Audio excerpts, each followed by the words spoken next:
Innal hamdalillah nahmaduhu wa nasta'inuhu wa nastaghfiruh wa na'udzu billahi min shururi anfusina wa min sayyiati a'malina may yahdihillahu fala mudilla lahu wa may yudlilhu falan tajida lahu waliyyan mursyida. Asyhadu an la ilaha illallah wahdahu la syarikalah wa asyhadu anna Muhammadan abduhu wa rasuluh la nabiyya wa la rasula ba'da. Ikhwati fillah, ma'asyiral hadirin wal hadirat, rahimani Allah wa iyyakum. Mari sama-sama kita awali kajian kita di subuh ini dengan memperbanyak ungkapan puji dan syukur kepada Allah Subhanahu wa taala. Alhamdulillah atas izin dan karunia Allah, kita pagi ini bisa duduk di majelis ilmu, sebuah majelis yang mudah-mudahan bisa menjadi wasilah untuk mendapatkan kemuliaan kita yang sesungguhnya di sisi Allah Subhanahu wa taala. Yarfa'illahu allazina amanu minkum wallazina utul ilma darajat. Allah mengangkat derajat orang-orang yang beriman dan orang-orang yang berilmu untuk mendapatkan kemuliaan dan ketinggian derajat kita di sisi Allah Azza wa Jalla. Berdasarkan kepada ayat tadi ada dua. Yang pertama dengan iman, dan yang kedua adalah dengan ilmu. Ilmu yang dimaksud di sini adalah ilmu yang diamalkan. Pujian-pujian Allah terhadap ahlul ilmi itu sesungguhnya adalah ahlul ilmi yang mengamalkan ilmunya. Hal yastawil ladzina ya'lamuna wal ladzina la ya'lamun? Apakah sama orang-orang yang berilmu dan orang-orang yang tidak berilmu? Kapan mereka berbeda? Kalau seandainya ilmu itu diamalkan. Oleh karena itu mudah-mudahan majelis-majelis ilmu yang kita ikuti hendaknya selalu bisa menambah iman, menambah ilmu, dan menambah semangat kita untuk mengamalkan ilmu yang didapat. Untuk itu bersyukurlah pada pagi ini kita dimudahkan oleh Allah Subhanahu wa taala duduk di majelis ilmu itu. Majelis yang sangat dicintai oleh Rasulullah Sallallahu Alaihi Wasallam. Melakukan sesuatu yang dicintai oleh Nabi itu menandakan bahwa kita mencintai beliau. Ikhwati fillah, jangan pernah berhenti untuk berselawat dan salam kepada Rasulullah Sallallahu Alaihi Wasallam. Allahumma salli ala Muhammad wa ala ali Muhammad. Karena betapa mulianya kita dengan memperbanyak selawat dan salam untuk beliau. Selawat dan salam yang diucapkan oleh seseorang dari umatnya itu akan diantarkan selawat dan salam itu oleh malaikat-malaikat Allah. Karena Allah memang mengutus malaikat-malaikatnya di muka bumi ini, yang salah satu tugasnya adalah itu. Ada orang-orang yang berselawat, bersalam kepada Nabi, maka disampaikanlah selawat dan salam itu kepada Rasulullah Sallallahu Alaihi Wasallam. Maka selawat dan salam kepada Nabi itu tak perlu dititip-titip, langsung saja sampaikan. Kadang ada orang pergi umroh, nanti sampaikan salam saya kepada Nabi. Tidak perlu. Kita yang mengucapkannya. Berselawatlah untuk beliau. Niscaya ada malaikat-malaikat Allah yang akan menyampaikan itu kepada Rasulullah Sallallahu Alaihi Wasallam. Kita berharap tentu saja di akhirat kelak semua kita bisa mendapatkan syafaat. Syafaat itu artinya adalah pertolongan di suatu hari yang memang semua kita menunggu-nunggu pertolongan itu. Satu hari yang sangat sulit. Bahkan Allah mengistilahkannya dengan yaumun asir. Yaumun asir itu artinya adalah hari yang sangat sulit. Alal kafirina ghairu yasir. Bagi orang-orang kafir sangatlah tidak mudah. Kita berharap dengan iman yang ada di dada kita, iman yang ada di hati kita, kita dimudahkan nanti ketika kita berada di hari mahsyar, di hari yang sulit itu. Dan salah satu dari kemudahannya, insya Allah mudah-mudahan dengan mendapatkan syafaat dari Rasulullah Sallallahu Alaihi Wasallam. Amin, amin ya rabbal alamin. Ikhwati fillah, ma'asyiral hadirin wal hadirat rahimani Allahu wa iyyakum. Kembali kita pada pagi ini melanjutkan kajian akidah, kajian tauhid melalui sebuah buku syarah dari Al-Usul As-Salasah. Yang terakhir yang kita bahas adalah dalam persoalan ihsan, di mana kita katakan bahwa ini yang terakhir yang kita bahas, asbab at-tahalli bihatainil martabatain. Dua martabat untuk ihsan. Yang pertama adalah musyahadah, yang kedua adalah muraqabah.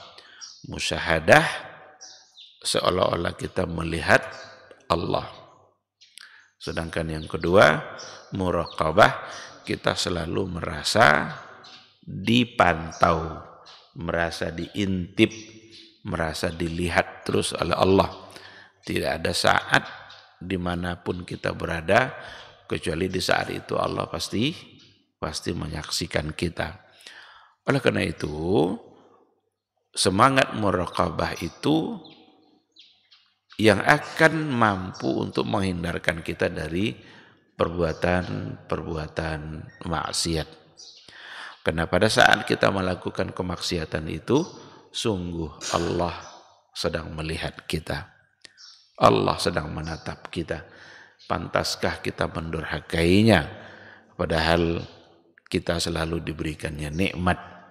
Pantaskah kita berbuat maksiat kepadanya? Padahal kita selalu mengharapkan nikmat dan karunia dari Allah Subhanahu wa ta'ala. Dan untuk sampai kepada dua martabat itu ada asbabnya. Ini yang terakhir yang sudah kita bahas. Asbabnya sihhatul ilmi. Ilmu yang sahih. Yang kedua, sihhatun niyah. Niat yang benar. Jadi sekedar ilmu benar saja itu tidak cukup. Harus diikutkan dengan niat yang juga harus benar. Kemudian husnul amal. Kita harus mengerjakannya secara baik. Tahu ilmunya, benar niatnya, enggak boleh asal-asalan.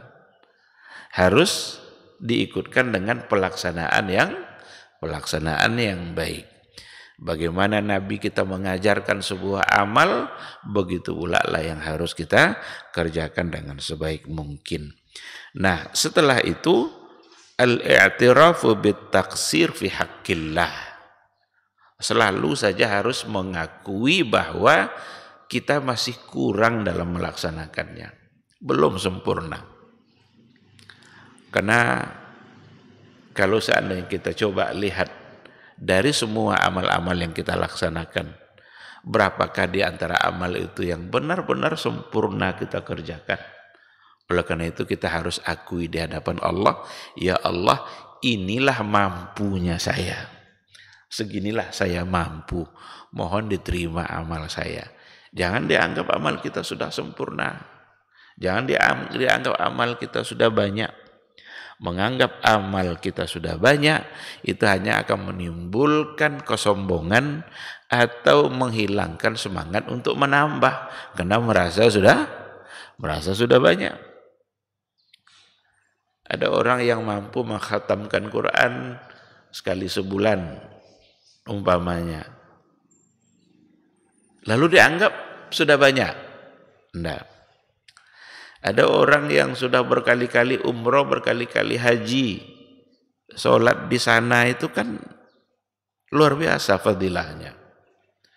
Di Masjidil Haram, di Masjid Nabawi, dua masjid yang paling mulia di muka bumi Allah ini, yang sholat di sana itu fadilahnya, keutamaannya berlipat-lipat. Kalau ada orang yang berkali-kali umroh, tentu banyak dia dapat. Bolehkah dia merasa amalnya sudah banyak, sudah sempurna? Tidak. Kenapa demikian?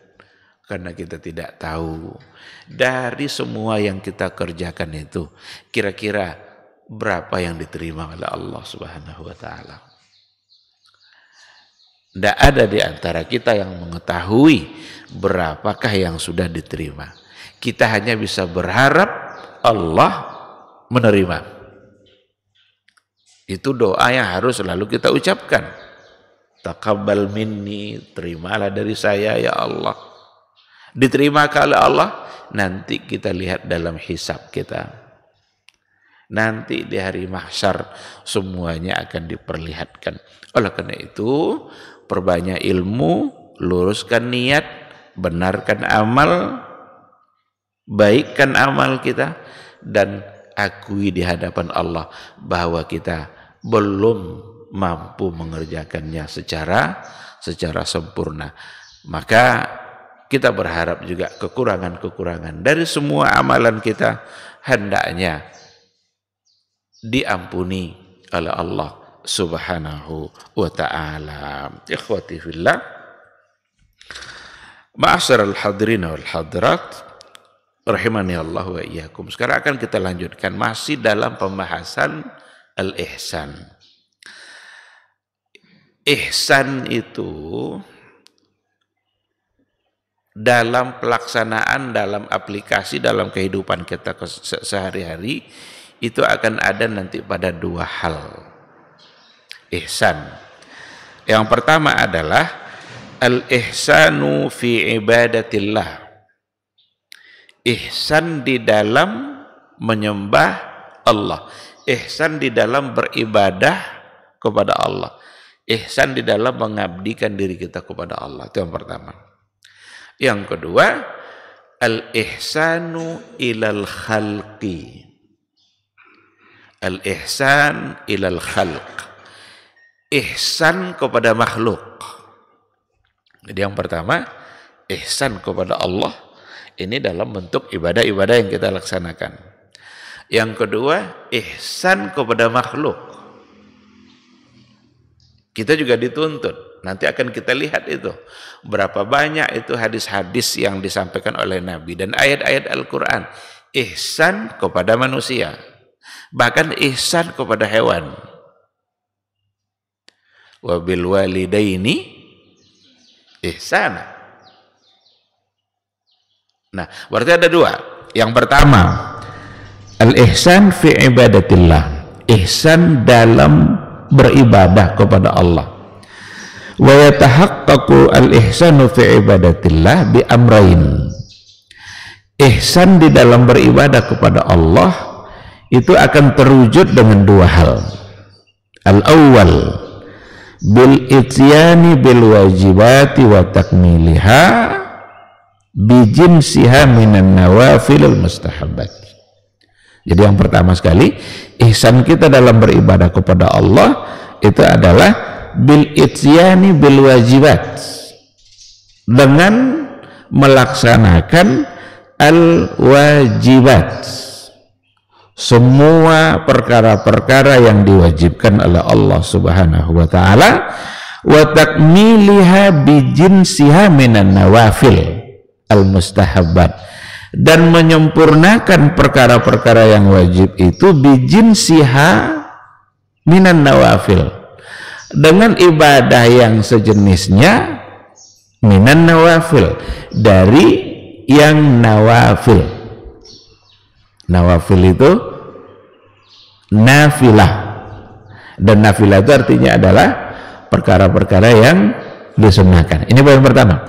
Jadi ihsan kita dalam beribadah kepada Allah pertama kali dengan mengerjakan perkara-perkara yang wajib dan menyempurnakan hal yang wajib itu dengan mengerjakan yang sunnah-sunnah.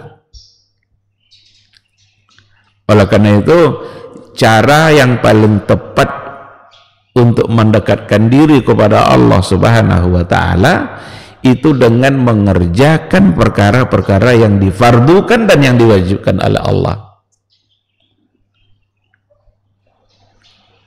Salat, puasa, zakat, haji, ini sebagai rukun. Dan ini adalah al-wajibat. Dan kalau kita lihat dalam buku-buku fikih atau dalam buku-buku hadis, di situ akan termuat banyak sekali perkara-perkara yang wajib itu dalam ibadah, dan nanti ada perkara-perkara yang disunnahkan dalam ibadah-ibadah kita. Sholat yang wajib itu kan cuma 5, sisanya sunnah. Puasa yang wajib itu kan cuma Ramadan, sisanya sunnah. Puasa Arafah, puasa Muharram, Senin Kamis, puasa Daud, itu semua adalah yang sunnah-sunnah. Yang wajibnya cuma Ramadan. Dalam perkara harta, yang wajibnya cuma zakat, sisanya sunnah. Infak, sedekah, wakaf, hibah, itu semua adalah perkara-perkara harta. Yang wajib dalam perkara harta kita itu hanyalah zakat, dan zakat baru diwajibkan ketika sampai haul dan sampai nisab. Ketika tidak sampai nisab, maka belum ada kewajiban zakat. Tapi apakah ada perintah untuk memberikan harta agar digunakan oleh orang lain selain zakat? Ada. Meskipun tidak sampai haul dan nisab. Kalau sampai haul dan nisab itu sudah menjadi kewajiban. Kalau tidak juga dikerjakan sampai haul nisab, tidak juga dikerjakan zakat, itu berarti keterlaluan. Karena Allah sudah beri lebih. Tapi ada perkara-perkara yang sebelum sampai pada tingkat kewajiban itu, Allah juga akan uji iman kita dalam persoalan harta ini. Mau tidak kita memberikannya? Padahal tidak wajib loh, belum sampai ke tingkat wajib. Oleh karena itu, semua kewajiban-kewajiban tadi itu selalu saja ada sunnah-sunnahnya. Ternyata berdasarkan kepada hadis Rasulullah Sallallahu Alaihi Wasallam dikatakan bahwa awwalu ma yuhasabu bil abdu yaumil qiyamah as-salah. Yang pertama sekali yang dihisab nanti adalah salat. Dan salat yang dihisab ini adalah yang pertama al-wajibat, al-mafruḍah, al-maktubah, yang diwajibkan oleh Allah Subhanahu wa Ta'ala. Setelah selesai dihisab yang diwajibkan itu, dalam hadis itu dikatakan bahwa Allah bertanya kepada malaikatnya. Apa pertanyaan Allah kepada malaikat yang menghisab tadi itu? Hal lahu min tatawwu' au hal li abdi hadza min tatawwu'? Apakah hambaku ini punya dia tatawwu'? Apa tatawwu' itu? Yang disunnahkan. Ketika yang wajib sudah selesai, maka Allah tanya, si fulan ini punya enggak salat-salat sunatnya? Maka dihisab pula lah salat sunat itu. Nah, maka di sini dikatakan al-ityanu bil wajibat, mendatangkan, mengerjakan perkara-perkara yang diwajibkan, wa takmiluha bijinsiha minan nawafil, dan menyempurnakan yang wajib tadi dengan mengerjakan yang sunnah. Ternyata fungsi ibadah-ibadah sunnah itu untuk menyempurnakan kekurangan-kekurangan yang ada pada ibadah-ibadah yang wajib. Adakah kekurangan dalam ibadah wajib kita? adakah kekurangan-kekurangan dalam pelaksanaan ibadah wajib kita? Dia jawabannya bukan ada, banyak. Kalau sekedar ada mungkin sedikit, tapi kalau banyak mungkin sudah di akhir waktu, belum pergi sholat lagi sebelum selesai urusan dunianya.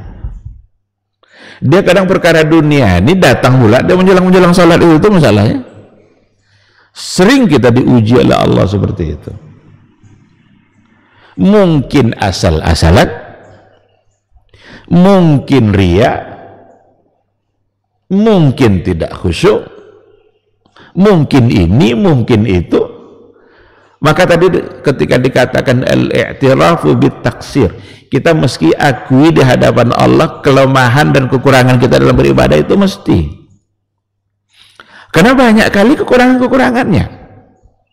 Tapi Allah Subhanahu wa taala benar-benar Rahman Rahim, dan Allah Alimun Hakim, tahu dia kalau kita punya kekurangan yang banyak, diberikan celah cara untuk menutupi kekurangan-kekurangan yang tadi itu. Gimana caranya?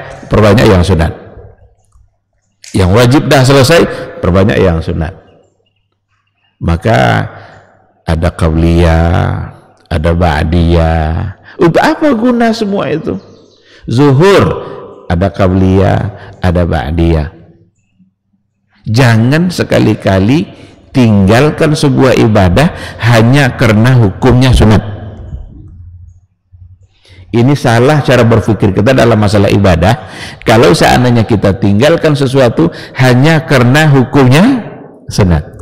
Kamu kenapa tidak kerjakan ba'diyah zuhur? Kan tidak wajib. Alasan tidak wajib tadi itu cacat cara berpikirnya dalam masalah ibadah. Karena sungguh ibadah-ibadah nawafil itu fungsinya adalah untuk menyempurnakan kekurangan. Oleh karena itu selagi bisa dikerjakan, kerjakan. Karena ada saatnya nanti kita mau kerjakan tapi sudah tidak bisa. Kita ingin mengerjakannya tapi sudah tidak bisa. Mungkin sudah terbaring di rumah sakit. Kalau sudah terbaring tuh bisa yang wajib aja tuh udah syukur tuh. Kadang-kadang ada yang wajib pun bisa tinggal. Oleh karena itu, ketika ada peluang, ketika ada kesempatan untuk mengerjakan yang meskipun hukumnya sunnah, laksanakan.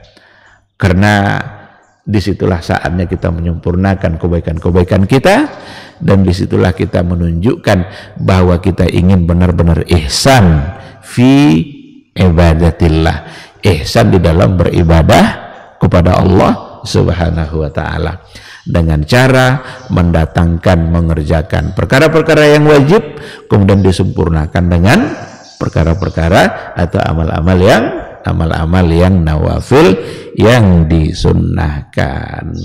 Itu juga salah satu dari bentuk hakimnya Allah, hikmah yang ada pada Allah Subhanahu wa ta'ala. Dia mengatur ibadah-ibadah semuanya untuk supaya kita mendapatkan fadilahnya. Bahkan ada ibadah-ibadah tertentu yang diberikan fadilahnya sama dengan satu ibadah. Karena bisa saja ada orang yang tidak bisa mengerjakan ibadah aslinya. Umpama, apakah semua orang bisa untuk mengerjakan haji, umrah? Tidak. Karena tidak bisa semua orang, karena ada orang-orang yang tidak diberikan kemampuan oleh Allah, apakah orang itu terhalang mendapatkan fadilahnya? Tidak. Maka diberikanlah ibadah-ibadah tertentu yang pahalanya sama dengan haji dan umrah. Apa hukum? Sunnah. Seperti salat Isyraq, ada hadis, ini sebenarnya ada juga yang ada di antara perdebatan tentang tingkat keabsahan sampai sahihnya, tetapi banyak di antara ulama yang menjadikan hadis itu sebagai hujjah. Siapa yang duduk di salat subuh berjamaah kemudian dia duduk berzikir, tidak meninggalkan tempat salatnya sampai terbit matahari, kemudian dia salat 2 2 rakaat. Apa yang dia dapatkan? Pahala haji tamatan, sempurna. Jadi meskipun dia tidak punya harta sampai ke sana, tapi fadilahnya bisa. Apa hukumnya? Sunnah. Sekarang kita tinggalkan, hendaklah kan hukumnya sunnah.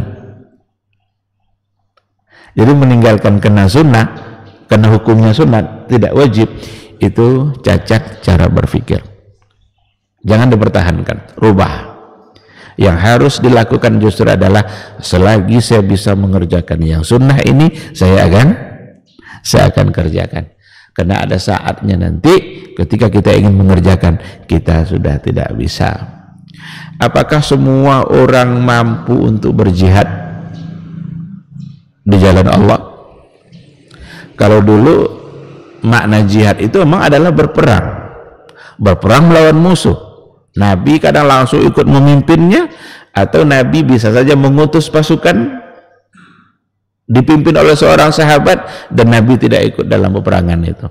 Maka ada namanya al-ghazwah, ghazawat, ada yang saraya. Ada yang Nabi langsung ikut, ada yang Nabi tidak ikut. Tapi apakah semua orang bisa ikut berjihad? Jawabannya tidak. Apalagi ketika jihad dalam bentuk melawan musuh itu, memang kalau kita sekarang mau jihad gimana? Karena jihad itu kan harus perintah waliul amr, harus jelas musuh yang dihadapi.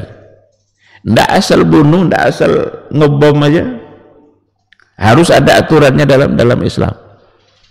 Tetapi untuk mendapatkan fadilah jihad, ada amal-amal lain yang diatur oleh Islam sendiri, yang terkadang dari segi hukum amalan tersebut adalah sunnah. Nah, oleh karena itu, ikhwati fillah, poin yang pertama, untuk mewujudkan ihsan dalam beribadah kepada Allah itu adalah dengan mengerjakan perkara-perkara wajib, dan kita sempurnakan dengan hal yang bersifat nawafil. Yang kedua, as-sani, untuk mewujudkan ihsan dalam beribadah kepada Allah, dalam menyembah Allah, bijtinabi al-manhiyati wattiqa'is syubuhat, dengan menjauhi perkara-perkara yang dilarangnya, wattiqa'is syubuhat, dan menjaga diri kita dari perkara-perkara yang syubhat.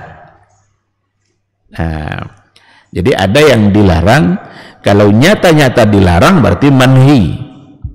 Tapi ada nanti perkara-perkara yang syubhat. Syubhat itu samar-samar, sepertinya baik tapi ternyata buruk, sepertinya halal tapi jangan-jangan haram. Ini syubhat namanya. Kalau manhiyat jelas itu ada larangannya secara tegas. Jangan mencuri, jangan maling, jangan berzina. Al-manhiyat. Tetapi kita diminta untuk menjaga diri kita dari perkara-perkara yang syubhat. Karena syubhat ini adalah perkara yang memang ini bagian dari ujian. Orang-orang beriman adalah orang-orang yang menjaga dirinya dari perkara-perkara yang syubhat itu. Kalau dalam hadis kan yang syubhat itu karra'i yar'a haulal hima, seperti seorang pengembala yang mengembala kambingnya di perbatasan, di tanah perbatasan antara milik dia dengan milik orang lain, yang tiba-tiba satu saat terkadang kambingnya bisa saja masuk ke dalam tanah milik orang lain. Oleh karena itu, ini adalah bagian dari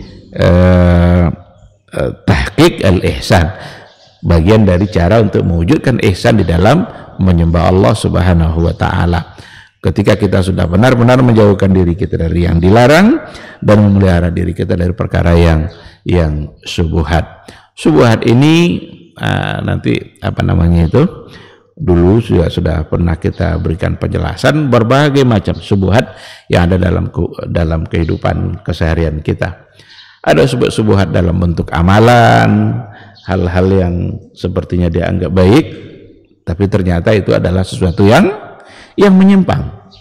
Atau ada syubhat dalam bentuk pemikiran. Syubhat dalam bentuk pemikiran, seolah-olah itu adalah sesuatu yang sangat logis, tapi ternyata itu adalah salah. Syubhat, ada syubhat fikriyah, syubhat dalam bentuk pikiran, ada syubhat amaliyah, syubhat dalam bentuk amalan. Berapa banyak hal-hal yang dianggap baik tapi ternyata tidak. Oleh karena itu kita beragama bukan sekedar karena itu dianggap baik. Karena kalau sekedar dianggap baik, orang yang punya akal akan berbeda di dalam menilai kebaikan sesuatu. Mungkin baik di satu tempat, tidak baik pada tempat yang lain. Jika ibadah dengan cara seperti itu, maka akan kacau balau urusan ibadah kita. Untuk perkara dunia kita oke, silakan. Tapi kalau untuk perkara ibadah, maka bukan hanya sekedar baik saja, tapi apakah yang dianggap baik tadi punya landasankah, punya dasarkah, punya dalilkah atau tidak. Kalau seandainya tidak pernah diperintahkan oleh Rasul kita, berarti kita tidak boleh untuk melakukannya atas nama ibadah, karena Nabi itu diutus untuk mengajarkan kita beribadah dan beliau sudah sempurna dalam menyampaikan ibadah itu. Kalau sudah sempurna, apalagi tinggal kita cukupkan saja dengan apa yang sudah disampaikan oleh beliau. Menambah dan menguranginya berarti kita salah. Kita tambah-tambah yang tak disuruhnya atau kita kurangi dari apa yang disuruhnya, berarti kita jangan-jangan menganggap lebih pintar dari Rasulullah Sallallahu Alaihi Wasallam. Oleh karena itu berhati-hati betul dalam persoalan syubhat, karena ini berkaitan dengan al-ihsan fi ibadatillah. Ini yang pertama. Jadi ihsan yang pertama di dalam beribadah kepada Allah, dalam menyembah Allah. Ihsan yang kedua, al-ihsanu ilal khalqi. Ihsan kepada makhluk. Kita juga dituntut. Jangankan kepada manusia, kepada hewan ada ihsan. Dan ada dalam hadis Nabi, innallaha katabal ihsana fi kulli syai'. Allah itu mewajibkan ihsan fi kulli syai', dalam segala hal. Fa idza zabahtum fa ahsinuz zibha. Apabila kalian menyembelih, maka ihsanlah dalam menyembelih. Fa ahsinu itu kan ihsan. Jadi kalau kalian menyembelih, maka sembelihlah dengan cara yang baik. Berarti ini sembelihan yang harus ihsan ilal khalq. Berbuat ihsan kepada makhluk Allah. Jadi ada ihsan kepada Allah, ada ihsan kepada makhluk. Seperti yang kita katakan di awal tadi, wabil walidaini ihsana, dan kepada orang tua kita ihsanlah. Berarti itu kepada makhluk. Orang tua adalah makhluk Allah yang kita diminta untuk bersikap ihsan kepadanya. Wabil walidaini ihsana. Oleh karena itu, ada pula ketentuannya apa yang dimaksud dengan ihsan ilal khalq. Yang pertama, al-awwal au ahaduhuma kafful adza anhum. Kafful adza anhum. Jangan menyakiti mereka. Jadi ihsan kepada makhluk adalah menahan diri untuk tidak menyakiti mereka, agar tidak bersikap dan sikap itu ternyata menyakitkan dia. Berarti ihsan kepada orang tua tidak boleh menyakiti orang tua. Dalam ayat fala taqul lahuma uffin wala tanharhuma, janganlah katakan kepada orang tua. Wala tanharhuma, jangan dihardik dia. Kenapa dilarang oleh agama? Karena akan menyakitinya. Dan cara menyakiti yang paling ringan caranya adalah dengan ucapan. Kalau dengan ucapan saja tidak boleh, apalagi dengan perbuatan. Apa contoh menyakiti dengan perbuatan? Memukul, menendang. Kalau kita cari ayatnya, tidak ada ayat yang melarang memukul orang tua, itu tidak ada. Karena itu sudah perkara berat. Yang ada adalah fala taqul lahuma uffin. Kalau sekedar mengucapkan saja tidak boleh, apalagi memukul. Nah, maka hukum larangan memukul tadi itu diambil dari kias, namanya analogi, mengkiaskan sebuah hukum yang sudah ada kepada hukum yang tidak ada, dikiaskan. Kenapa dikiaskan atau disamakan hukumnya? Karena punya ilat yang sama. Ketika memukul itu ternyata ilatnya lebih kuat, lebih besar daripada sekedar mengatakan maka kias itu disebut dengan kias aula atau kias aulawi. Itu ada dalam kajian ilmu usul, dalam kajian usul fikih. Oleh karena itu yang pertama, kaful adza anhum, ihsan kepada orang tua. Ihsan kepada tetangga, gimana caranya? Kaful adza anhum, hindarkan semaksimal mungkin diri kita untuk menyakiti mereka. Bagaimana? Apa saja cara-cara yang kalau seandainya memang menyakiti mereka, maka menjadi terlarang. Dan tentu saja akan banyak contoh-contoh dalam perkara ini. Nabi pun dalam persoalan tetangga ini memang banyak hadis-hadis, hampir saja tetangga itu dijadikan ahli waris. Hampir saja hubungan bertetangga itu sebagai penyebab untuk saling mewarisi. Kita dalam kehidupan keseharian kita sebenarnya lebih dekat dengan tetangga kita daripada saudara kita sendiri yang kadang-kadang kita ketemu entah dalam sebulan entah berapa kali. Kalau seandainya kita membutuhkan sesuatu atau terjadi musibah, entah kebakaran, entah apa, yang kita panggil tetangga kita atau keluarga kita yang jauh dari mana-mana. Itu bukti lebih dekat. Oleh karena itu, Nabi dengan aturan-aturan yang ada benar-benar sempurna Nabi mengatur agar ihsan ilal khalqinya terlaksana. Oleh karena itu, saling mengganggu, saling melakukan hal-hal yang tidak baik, itu tentu saja menjadi sesuatu yang sangat tidak dibenarkan oleh agama, berarti kita tidak ihsan. Oleh karena itu diperlukan saling menghargai dalam kehidupan bermasyarakat agar ihsan yang pertama ini bisa kita laksanakan. Ihsan kepada makhluk seperti yang tadi itu dalam soal sembelihan, maka kalau menyembelih jangan sembelihan yang menyakitinya, karena Nabi sendiri yang bilang fa ahsinuz dzibha, maka ihsanlah dalam menyembelih. Dan Nabi pun dalam hadis itu memberikan keterangan penjelasan di antara makna ihsan dalam menyembelih itu, tajamkan pisaunya. Berarti menyembelih dengan pisau yang tajam. Karena kalau disembelih dengan pisau yang tidak tajam, pasti akan membuat hewan menjadi tersakiti. Ternyata ada penelitian dari ilmuwan, cara sembelihan yang benar-benar dari segi menyakiti itu paling sedikit, sangat kurang. Karena tidak mungkin pula tidak tersakiti kan, dipotong masa tidak ada. Tapi yang paling ringan rasa sakitnya itu adalah cara Islam dalam menyembelih.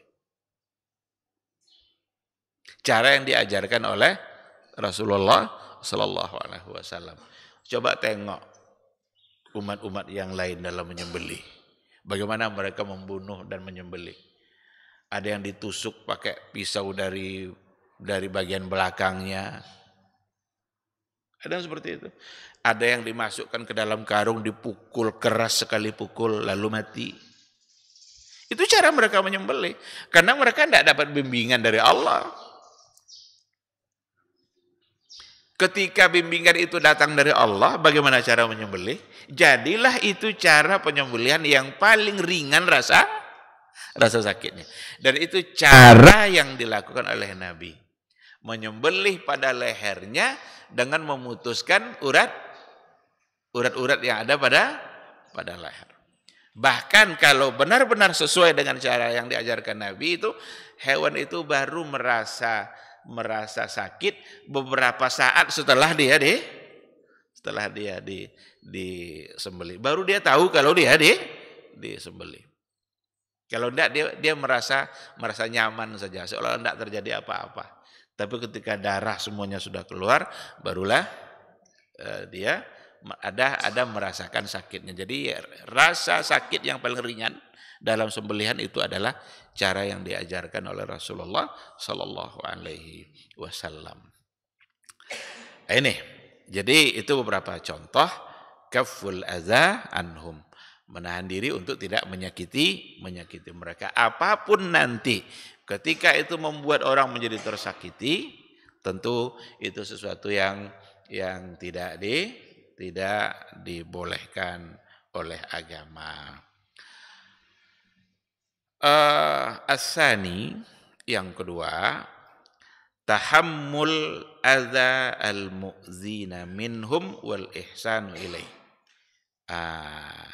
Kalau tadi dia menahan diri untuk menyakiti orang lain. Yang kedua, menahan diri untuk membalas ketika orang menyakitinya. Ini lebih berat nih. Menahan diri untuk tidak membalas ketika orang menyakitinya. Cuma di sini diberikan memang penjelasan wal ihsanu ilaih, tetap saja berbuat baik kepada orang seperti itu, maka nafi dzalika maslahah rajihah. Kalau memang dengan sikap seperti itu yang lebih maslahat atau lebih baik. Kita sudah siap ini untuk tidak menyakiti orang lain. Kita tahan lidah kita sehingga orang lain tidak tersakiti. Kita tahan tangan kita sehingga orang lain tidak tersakiti. Sukses yang pertama ini pindah pada yang kedua. Dan ini lebih berat. Apa itu? Tahan diri untuk menyakiti orang lain yang menyakiti kita. Maka ada hadis Nabi mengatakan beberapa perkara yang akan membuat kita benar-benar mulia di sisi Allah. Apa di antara perkara itu? Maafkan orang yang menzalimimu. Beri orang yang tidak mau memberimu. Ada orang tidak mau diberi kita. Diharamkannya hartanya untuk kita. Satu saat ternyata dia memerlukan. Kita yang memberi. Bisa tidak? Memaafkan dia yang menyakiti kita. Kalau kita ingin mendapatkan kemuliaan di sisi Allah, inilah caranya. Ini secara konsep mudah nih, menyampaikan mudah juga nih. Tapi kita semua diuji oleh Allah untuk mengamalkannya. Bisa atau tidak, itu masing-masing kita yang akan yang akan berupaya untuk membuktikannya. Orang berbuat buruk tapi kita malah balas dengan baik. Ada Abu Hanifah, dia punya tetangga Yahudi. Tetangga ini selalu menyakiti Abu Hanifah. Setiap pagi Abu Hanifah keluar mau ke masjid dari rumahnya, selalu ada kotoran. Besok keluar subuh-subuh mau ke masjid, ada kotoran. Dan dia tahu yang melakukan itu adalah tetangganya itu. Satu ketika keluar dari masjid, tidak ada kotoran itu. Kok tidak ada nih katanya. Biasanya ada, sekarang kok tidak ada. Dicari tahu, ternyata tetangganya dimasukkan ke dalam penjara. Bu Hanifah nanya, kenapa dia dipenjarakan? Karena dia tidak bisa bayar hutang. Dan yang punya piutang menuntut ke hakim agar dia dipenjarakan, maka dipenjarakan. Apa dilakukan oleh Abu Hanifah? Datang dia ke yang memenjarakan tadi, yang punya piutang. Berapa hutang sebulan itu kepada kamu, katanya? Sekian dinar. Dibayar sama Abu Hanifah. Tolong suruh dia keluarkan lagi dari penjara. Dibayarnya hutang. Heran yang Yahudi tadi itu, kok saya tiba-tiba keluar ini? Apa yang buat saya bisa keluar? Barulah dia tahu ternyata yang membayar hutangnya itu adalah Abu Hanifah. Semenjak itu dia menyesali perbuatannya dan tidak pernah menyakiti Abu Hanifah. Bisa? Bisa macam itu? Ini yang ihsan yang poin 2 nih. Tanggung akibatnya orang yang berbuat salah sama kita, tahan diri untuk agar tidak dibalas keburukannya, bahkan wal ihsanu ilaih. Dan tetap saja berbuat ihsan, tetap saja berbuat baik. Ini level-level Abu Hanifah. Tetapi ini adalah sejarah, ini kisah-kisah yang tentu untuk ditauladani. Karena jauh sebelumnya Nabi kita juga sudah membuktikannya. Diletakkan kotoran di tungkuknya, di pundaknya, malah tidak dibalas dengan Nabi membuktikan. Poin yang kedua ini, Nabi dalam catatan sejarahnya sudah membuktikan. Ada Da'sur namanya. Da'sur itu cita-cita tertingginya bunuh Nabi. Jadi keinginan tertingginya adalah bunuh Nabi. Nampaklah dia Rasul sendiri di bawah pohon. Apa kata Da'sur? Ini peluang nih. Ini kesempatan nih. Datang dia ke hadapan Nabi, diacungkan pedangnya, dia bilang, "Ya Muhammad, siapa yang bisa menghalangi saya untuk membunuh kamu?" Satu kata jawaban Nabi, Allah. Satu kata saja. Ketika Nabi bilang Allah, jatuh pedang Da'sur. Menggigil, gemetar tangannya, jatuh pedang. Diambil pedang sama Nabi. Da'sur. Siapa yang bisa menghalangi saya kalau saya mau bunuh kamu pakai pedang kamu sendiri? Tidak ada. Kecuali kalau kamu yang memaafkannya. Dibunuh sama Nabi? Tidak. Tahammul adza al-mu'zin. Nabi sudah membuktikan. Abu Hanifah dalam catatan sejarah tadi sudah membuktikan. Kita lagi siap enggak untuk membuktikan. Memohonlah kepada Allah agar dimudahkan untuk melakukan poin yang kedua ini, bersabar di dalam menghadapi keburukan-keburukan orang lain dengan cara tidak membalasnya, dan kalau memang itu sanggup dilaksanakan, itu rif'ah, minar rif'ah, itu dari bentuk kemuliaan seseorang kalau memang sudah bisa berbuat seperti itu. Ini dua poin. Jadi ihsan kepada Allah, beribadah, ihsan dalam bentuk ibadah kepada Allah juga dalam bentuk 2 poin. Mengerjakan semua kewajiban-kewajiban yang disempurnakan, yang nawafil, kemudian menjauhi perkara-perkara yang dilarang dan yang syubhat.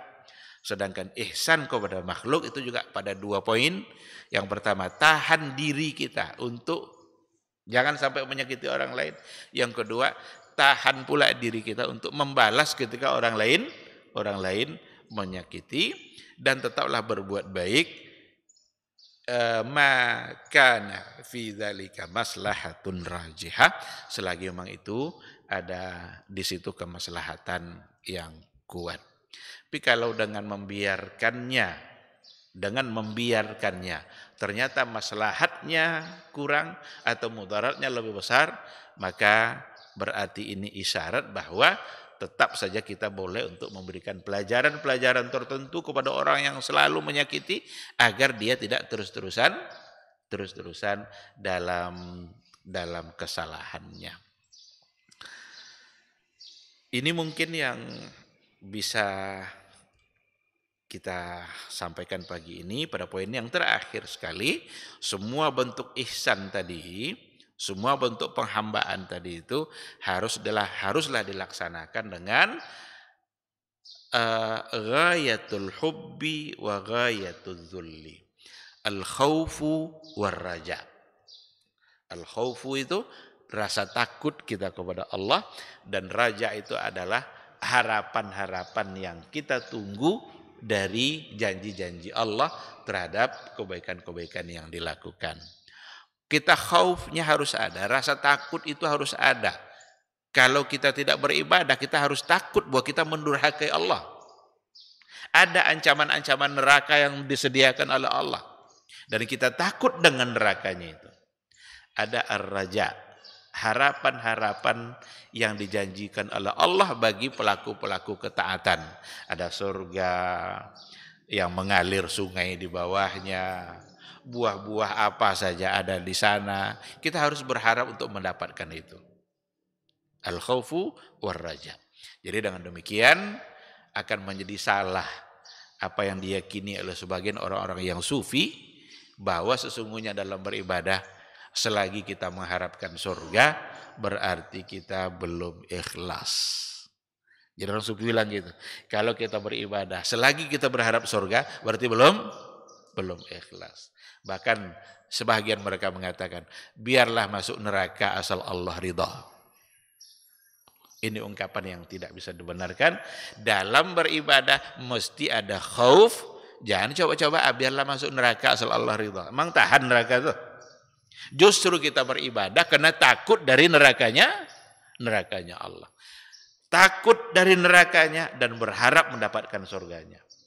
Itu bukanlah satu hal yang salah pada saat kita melaksanakan kebaikan-kebaikan, karena Rasul sendiri yang menjanjikannya berdasarkan dalil-dalil yang ada. Masa mengharapkan apa yang dijanjikan lalu tidak boleh? Nabi bilang Allah sediakan ini, terus tidak boleh kita berharap? Tentu salah. Janji itu justru agar kita semakin bersemangat untuk melaksanakannya. Nah, ini ya, ada lomba 17-an Agustus umpamanya. Lomba anak-anak. Ini hadiahnya nih, permen nih hadiahnya, balon nih hadiahnya. Masa berlomba lalu tidak boleh mengharap hadiah? Adakah kira-kira mereka ikut perlombaan lalu menang nanti tidak pun dapat hadiah, tidak apa-apa lah? Ada? Tidak ada itu. Maka logika sebagian orang-orang sufi adalah salah. Yang benar adalah berharaplah untuk mendapatkan surga Allah dan takutlah dengan nerakanya Allah. Lalu kita tingkatkan ketaatan kita di atas dua hal tadi. Al-khawfu war raja. Ikhwati fillah, ma'asal hadirin wal hadirat, rahimani Allahu wa iyyakum. Mungkin ini yang menjadi bahasan kita. Masih tersisa persoalan ihsan, karena di akhir masalah ihsan ini ada hadis yang cukup panjang yang disampaikan oleh muallif, oleh penulis buku. Insyaallah kita sampaikan pada pertemuan yang akan datang. Terima kasih. Kalau seandainya ada pertanyaan, kalau tidak kita tutup.